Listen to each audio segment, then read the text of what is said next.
Have you ever just felt like not reading? And then because you decide not to read, you feel almost guilty because you feel like you're breaking this commitment that you have with yourself. Like you're trying to establish this reading habit and you just want to make sure you're sticking to it as much as possible. I just dealt with that last week. I was sitting here in my office and I'm reading Thinking Fast and Slow by Daniel Kahneman. And I just have a cup of water and I'm looking around my office and reading this book. And like, as I'm reading this book, I keep breaking contact with the book and I'm looking around and it's actually really cold in the office. Like it's fall here now. And in Georgia, it's like when after Halloween, usually it starts getting pretty chilly, but this cold weather, man, I tell you what, it brings in all the cozy feels. As I'm reading across the pages, I'm going through and I'm looking at the different words and I start to feel like I feel overwhelmed.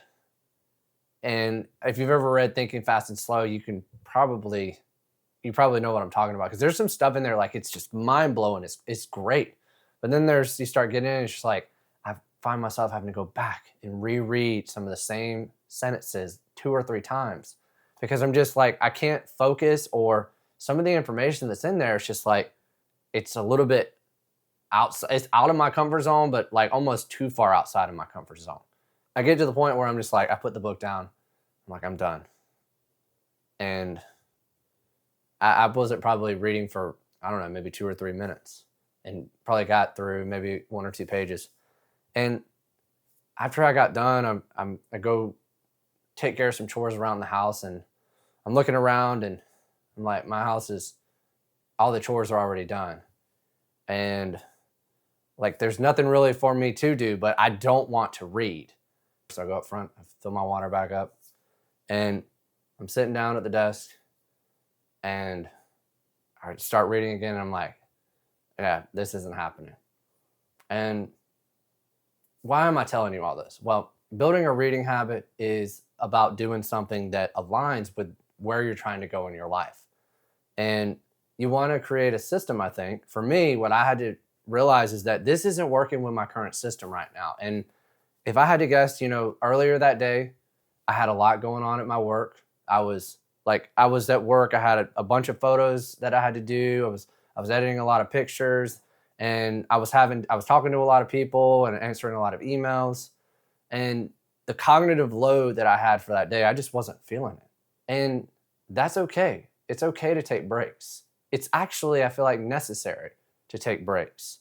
Because if you're starting to put pressure on yourself to read all the time, it's going to turn into something that is like school. And it should just be like this natural thing. Now, at first, don't get me wrong. It depends on where you're at in the journey. Because if you're just getting started, it's probably good to kind of push yourself a little bit, get outside of your comfort zone so you can grow. But it just depends on where you're at in your journey, because that's the easy cop out to say like, oh yeah, I'm just not going to read. And I'm not giving you permission to be lazy all the time. And so for me, that's what I just had to remind myself. And now it's easier said than done because I find myself sometimes just kind of not taking my own advice that I talk about in these YouTube videos. And but I'm human, like I still have those tendencies to be hard on myself. Like I should be reading. I'm supposed to get to 20 books this year. And what am I doing if I don't? And the stress there's science has shown that if we put stress on ourselves, it actually affects our ability to comprehend the information. So it's even worse. So it just depends on where you're at. But just know this. You have to take accountability for yourself, right? I think if you take accountability for yourself and you're like, okay, I've had a lot going on for the day. It's okay to not read tonight. We'll get back to it tomorrow. And if you're in a stage that you want to start reading and you've been like me, and I'll get to this point sometimes, it's like where I'm not reading for a while. I haven't read a book in like a week or two. The best thing to do is just to try to make the first step as small as possible. All the way down to just reading one word on a page. Set a timer for, 2 minutes. and just read for 2 minutes. A lot of times what happens is you just get into that groove and you're good to go. I got a video you can watch right here if you want to build a reading habit that feels pretty much automatic. Watch that video after this one. Keep learning, keep growing, keep going. And I'll see you in the next one.